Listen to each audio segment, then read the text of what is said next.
और चौंकाने वाली खबर भारत से है। कांग्रेस पार्टी के राष्ट्रीय महासचिव और लोकसभा सांसद राहुल गांधी की आज लोकसभा की सदस्यता समाप्त कर दी गई है। बता दें कि कल उन्हें गुजरात की एक अदालत ने, सूरत की एक अदालत ने 2 साल की सजा मानहानि के एक मुकदमे में सुनाई थी, जिसके बाद आज ये बहुत ही तेज़ी के साथ कार्रवाई हुई और लोकसभा की उनकी सदस्यता को समाप्त कर दिया गया है। मामला कुछ इस तरह से है कि भारत में सबको मालूम है कि पिछले काफ़ी वक्त से राजनीतिक जो उथल पुथल है वो अपनी चरम पर पहुंच गई है और यहाँ पर जो माहौल है वो कुछ इस तरह का है कि विपक्ष की जो भी पार्टियां हैं, विपक्ष के जो भी नेता हैं या समाज से जुड़े हुए लोग हैं या पत्रकार हैं, उनको किसी न किसी तरह से दबाव में लाने के लिए जो भी काम हो सकता है वो सरकारों की तरफ से किए जा रहे हैं, ताकि जो आवाज़ है, जो बात कहने वाले लोग हैं, उनकी आवाज़ को बंद किया जा सके और वो सरकार के ख़िलाफ़ कोई बात न कर सकें। राहुल गांधी चूँकि एक बहुत बड़े लीडर हैं भारत के और वो इस वक्त विश्व में अपनी बहुत बड़ी पहचान बना चुके हैं। भारत जोड़ो यात्रा के बाद से राहुल गांधी की जो इमेज है वो वर्ल्ड वाइड बहुत बड़ी बन चुकी है। ऐसे में उनको कल सूरत की एक अदालत ने 2019 के एक मामले में, जो उन्होंने कर्नाटक में एक चुनावी सभा में नीरव मोदी, ललित मोदी जो भारत से पैसा लेकर के भागे हुए हैं, उनको क्वेश्चन करते हुए सवाल किया था कि जो भी चोर हैं, पैसा लेकर के भागने वाले, आखिर उनके सरनेम मोदी क्यों हैं, ये उनका सवाल था। और इस मामले में एक मानहानि का मुकदमा गुजरात के ही एक नेता है भारतीय जनता पार्टी के, उन्होंने राहुल गांधी के खिलाफ दर्ज करवाया था, जिसमें उन्हें कल ये सज़ा सुनाई गई थी। अब आज चूँकि इतनी स्पीड के साथ सारे काम हुए हैं तो ये सबको समझ में आता है कि हुआ क्या है। बिल्कुल बाबरी मस्जिद की तरह का एक मामला है जिसमें सारी चीज़ें एक तरह से पहले से ही मैनेज और जैसे कर ली जाती हैं, उस तरह से लगता है जैसे कर ली गई हैं। अब राहुल गांधी को 2 साल की सज़ा हुई और सज़ा के बाद उसको उनकी सदस्यता ख़त्म कर दी गई।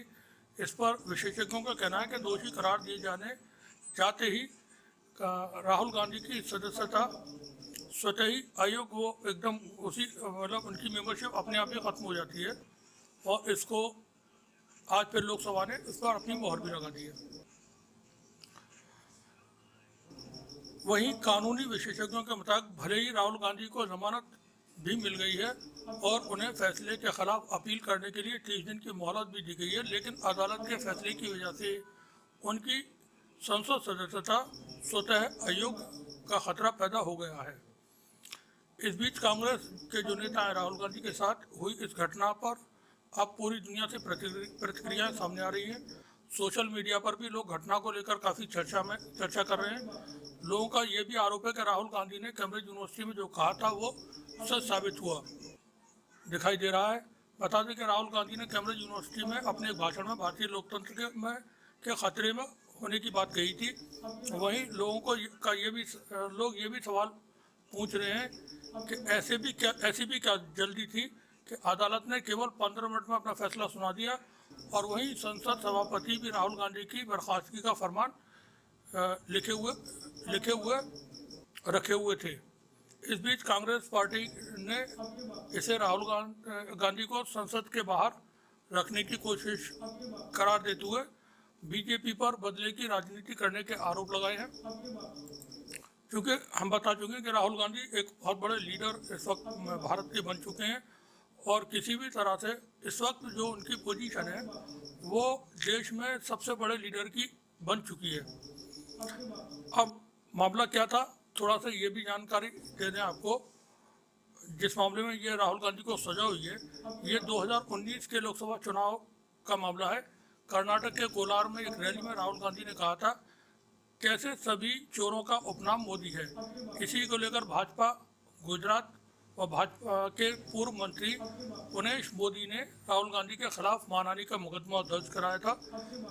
चूँकि राहुल गांधी ने उस भाषण में 2 लोगों के पर्टिकुलर नाम लिए थे, पुनेश मोदी का नाम नहीं लिया था, लेकिन पुनेश मोदी ने इस बात का सहारा लेकर के कि उन्होंने मोदी, जितने भी मोदी हैं भारत में और पूरी दुनिया भर में, सबकी बेइज्जती की है, सबका अपमान किया है, उनकी भावनाएं उससे आहत हो गई हैं, उन्होंने ये मुकदमा कायम कर दिया था। जबकि जानकारी ये बताती है कि जिस व्यक्ति का नाम लेकर के बात की जाए वो व्यक्ति ही उसमें कानूनी कार्रवाई कर सकता है, उसी वही हक हासिल है उसको।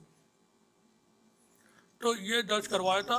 उनका आरोप था कि राहुल गांधी ने अपनी इस टिप्पणी से समूचे मोदी समुदाय का मान घटाया है और जो राहुल गांधी 2019 में आम चुनाव से पहले कर्नाटक के कोलार में बोले थे, उसको लेकर के उन्होंने मजिस्ट्रेट के यहाँ पर ये एक शिकायत दर्ज करवा दी थी।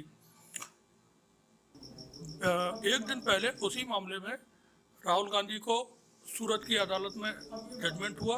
राहुल गांधी खुद वहाँ मौजूद थे, अदालत में पेश हुए। अदालत में जैसा बताया जाता है, राहुल गांधी से बोला गया कि वो इस बात पर क्षमा याचना कर लें जिस व्यक्ति ने उनके खिलाफ रिपोर्ट दर्ज की है। तो राहुल गांधी ने वहाँ साफ मना कर दिया कि मैं माफ़ी नहीं मांगूंगा और अदालत से रहम की किसी तरह की मैं अपील भी नहीं करूंगा। जो अदालत को फैसला करना है वो उसमें फैसला अदालत सुनाए। तो अदालत ने उनको 2 साल की सजा इस मामले में दी थी, जिस पर आज राहुल गांधी की ये लोकसभा की सदस्यता समाप्त कर दी गई है। इसी तरह का एक मामला पहले भी सामने आ चुका है। ये 1978 में राहुल गांधी की दादी श्रीमती स्वर्गीय इंदिरा गांधी की सदस्यता भी ख़त्म कर दी गई थी। ये इमरजेंसी का पीरियड था उस वक्त में, चूँकि 1975 में आपातकाल लगने के बाद 1977 में जब चुनाव हुए तो इंदिरा गांधी को हार का सामना करना पड़ा था। और 1978 में जब हालांकि 1978 में इंदिरा गांधी चिकमंगलूर कर्नाटक का एक इलाका है, वहाँ से उपचुनाव में जीतकर लोकसभा पहुँच गई थी। लेकिन तब भी उनकी जो जनता से जो जुड़ाव था वो बना रहा और वो फिर से दोबारा से सत्ता में वापस आ गई थी। तो ये तमाम चीज़ें भारत में इस वक्त हो रही हैं और ये बहुत ही चौंकाने वाली खबरें हैं जो आगे आने वाले वक्त में बहुत ज़्यादा इम्पैक्ट करेंगी इंडियन पॉलिटिक्स को। अब यहाँ पर सोशल मीडिया पर बहुत सारी खबरें इसी को लेकर के हैं। आज पूरे देश में ब्लैक डे कांग्रेस पार्टी की तरफ से मनाया गया। देश भर में कश्मीर से लेकर के कन्याकुमारी तक और कच्छ से लेकर कोहिमा तक पूरे मुल्क में विरोध प्रदर्शन हुए हैं। जगह जगह पर नागपुर में आरएसएस मुख्यालय के बिल्कुल करीब में कांग्रेस पार्टी के लोगों ने बड़े प्रदर्शन किए हैं, क्योंकि ये सब जानते हैं कि देश पे जो भी कुछ है वो देश में वो आरएसएस के जरिए हो रहा है। आरएसएस एक सीक्रेट सर्विस एजेंसी है जो पर्दे के पीछे से बैठ कर के काम करती है और उसका जो फ्रंट है, जो चेहरा है, वो है भारतीय जनता पार्टी। हुकूमत में भारतीय जनता पार्टी ज़रूर है, लेकिन सारी चीज़ें कंट्रोल जो करती है, स्टीयरिंग पर जो बैठी हुई है, किसी भी वाहन के स्टीयरिंग पर जो ड्राइवर बैठा है वो आरएसएस है। और आरएसएस के ख़िलाफ़ लोगों में इस वक्त काफ़ी गुस्सा है। विपक्ष के तमाम नेता अरविंद केजरीवाल और नीतीश कुमार, ममता बनर्जी, जो भी जितने भी बड़े लीडर्स हैं, समाजवादी पार्टी के अध्यक्ष अखिलेश यादव,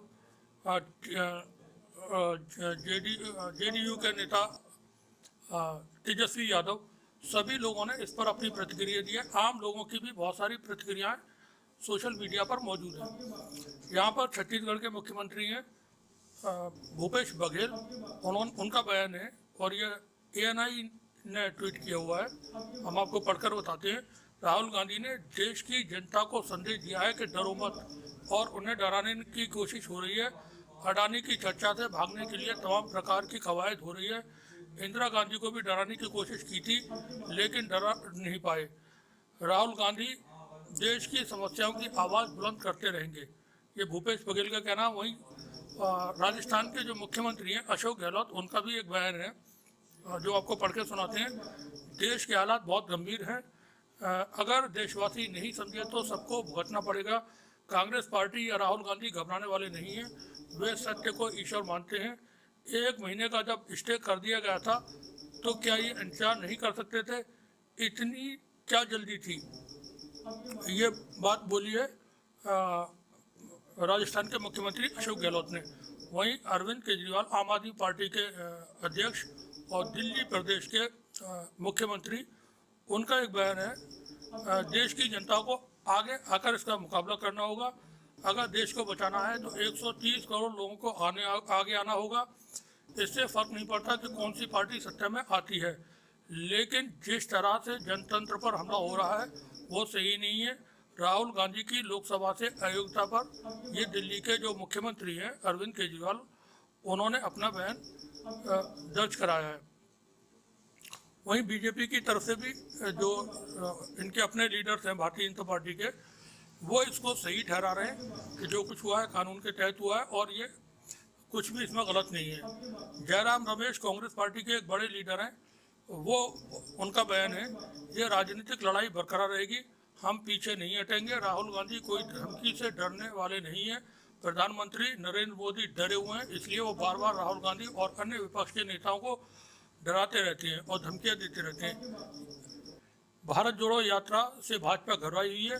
वो जानते हैं कि भारत जोड़ो यात्रा ने न केवल कांग्रेस संगठन में नई उमंग जगाई है, बल्कि पूरे देश में एक नया उत्साह, भविष्य का रास्ता दिखाया है। भारत जोड़ो यात्रा की सफलता के कारण राहुल गांधी की कीमत चुकानी पड़ रही है, ये जयराम रमेश ने कहा है। फिर एक ट्वीट है और ये जो राजस्थान के मुख्यमंत्री हैं अशोक गहलोत, उनका ही है। जिस तरह का भय हिंसा का माहौल देश में बना है, इसमें ईडी, न्यायपालिका, चुनाव आयोग पर दबाव है। ये ध्यान रखें, इसमें ईडी, न्यायपालिका, कन्वर्टेड कॉमाज में न्यायपालिका को पर आप ध्यान रखें, न्यायपालिका पर, चुनाव आयोग पर दबाव है। ये तानाशाही प्रवृत्ति है। संसद चल नहीं पाती है, एक सांसद बोल नहीं पा रहा है। भारत जोड़ो यात्रा से सरकार घबराई है, इसलिए विपक्ष की कोई मांग पूरी नहीं होने दे रही है। ये अशोक गहलोत का बयान है। अभिषेक मनु सिंह भी कांग्रेस पार्टी के बड़े लीडर हैं, उन्होंने राहुल गांधी की जो सदस्यता आज समाप्त की गई है उस पर उनका बयान है। हम सभी जानते हैं कि राहुल गांधी संसद के अंदर और बाहर दोनों जगह निडर होकर बोलते हैं। उन्होंने सामाजिक मुद्दों, आर्थिक मुद्दों, राजनीतिक मुद्दों पर बिना किसी डर के बात की है और स्पष्ट रूप से वो इसकी कीमत चुका रहे हैं। ये अभिषेक मनु सिंह जी का बयान है। एक बयान उनका और है छोटा सा, यह सरकार परेशान है क्योंकि वो तथ्यों और आंकड़ों के साथ बात करते हैं। कौन? राहुल गांधी। यह सरकार उनकी आवाज़ को दबाने के लिए नई टेक्निकी ढूंढ रही है। अभिषेक मनु सिंघवी का थोड़ा बड़ा बयान है, एक और बयान है। राहुल गांधी की आवाज़ को दबाना आसान नहीं है। हमें पूरा विश्वास है कि ऐसी चीज़ें जो कानून में गलत हैं उसका सही रूप से अवलोकन किया जाएगा और हमें कन्विक्शन स्टे जल्द मिल जाएगा, ये अभिषेक मनु सिंघवी ने कहा है। वहीं सुखविंदर सिंह सुक्खू, ये हिमाचल प्रदेश के मुख्यमंत्री हैं, उन्होंने भी राहुल गांधी की जो सदस्यता समाप्त की गई है उस पर अपनी बात कही है। वो बोलते हैं राहुल गांधी की सदस्यता रद्द, उनकी आवाज़ को दबाया नहीं जा सकता। लोकतंत्र का जो गला घोटा जा रहा है उस आवाज़ को जब राहुल ने कन्याकुमारी से कश्मीर तक बुलंद किया तो बीजेपी बौखला गई है, यह सुखविंदर सिक्खू का कहना है। तो कुल मिलाकर के इस पर बहुत सारे लोगों की प्रतिक्रियाएं मौजूद हैं।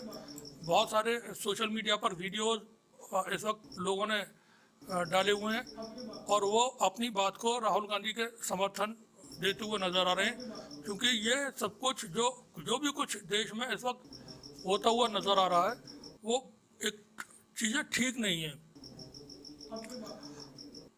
डेमोक्रेसी में बोलने के लिए ही और अपनी बात को अपने तरीके से कहने के लिए हक दिया था लोगों को। और चूँकि पिछले वक्त से हम देख रहे हैं कि तमाम तरह से इस तरह की कोशिशें मुस्तकिल हो रही हैं जिसमें कि लोग बोल न सकें और अपनी बात को कह न सकें, और ये बहुत ही भयावह है, बहुत ही ख़तरनाक है।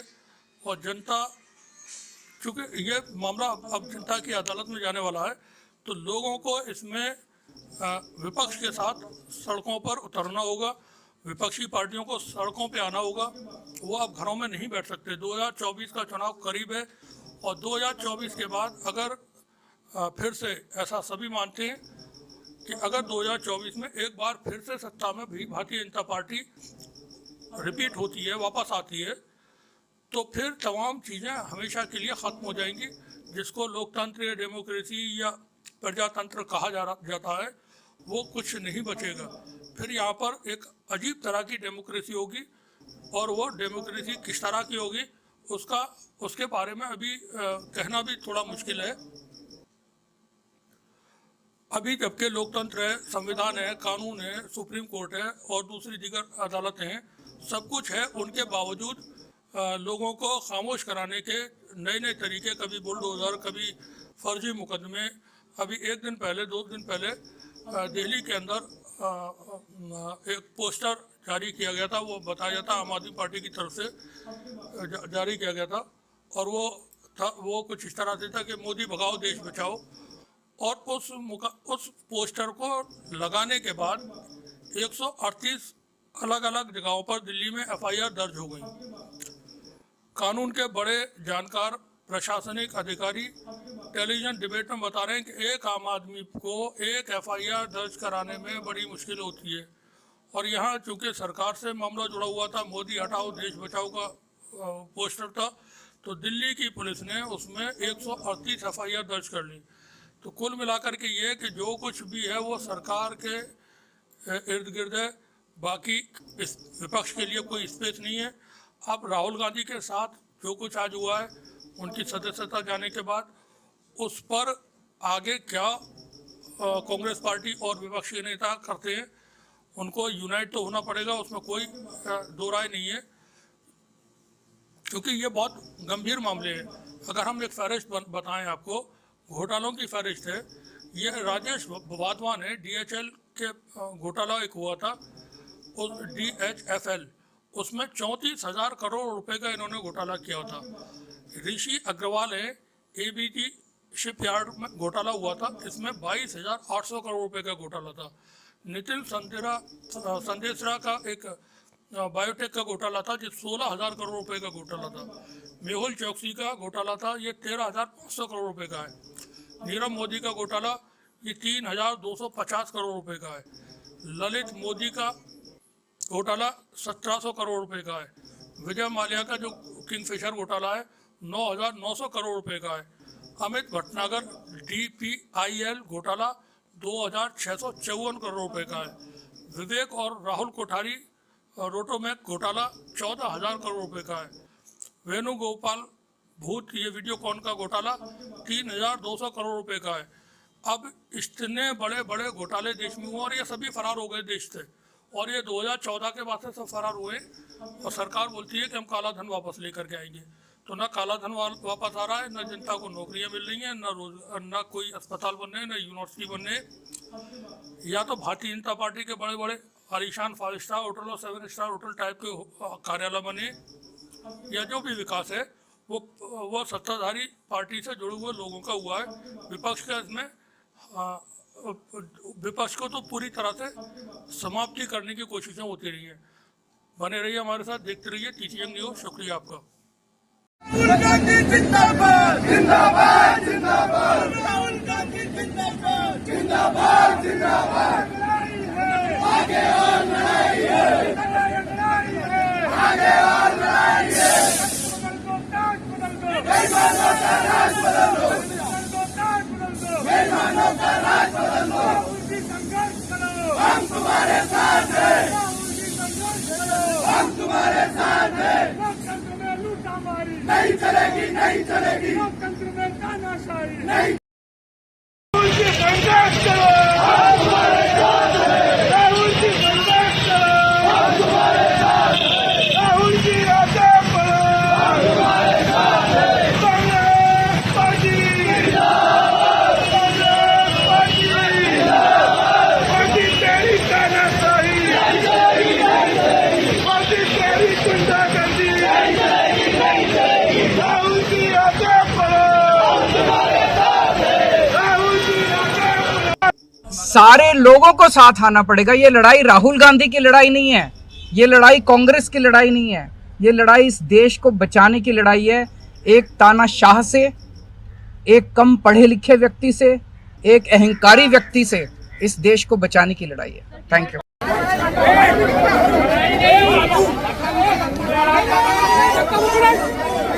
भारत माता की